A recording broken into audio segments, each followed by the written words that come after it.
Let's make spicy honey glazed ghost pepper grilled chicken. Our ingredients are 1 whole chicken, ghost pepper, lemon, honey, diced garlic, turmeric, black pepper, coriander, paprika, vinegar, olive oil and soy sauce. In a blender add some diced ghost pepper, garlic, salt, vinegar and olive oil and blend it.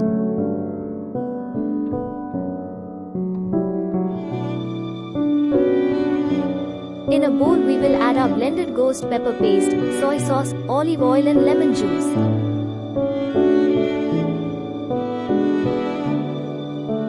Now we will add honey and our spices. Give it a good mix. Now with a skewer we will poke some holes into our chicken. Now we will evenly spread our ghost pepper sauce.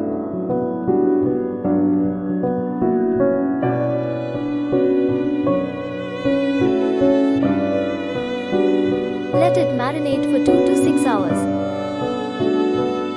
Poke few more holes with a skewer. Add butter.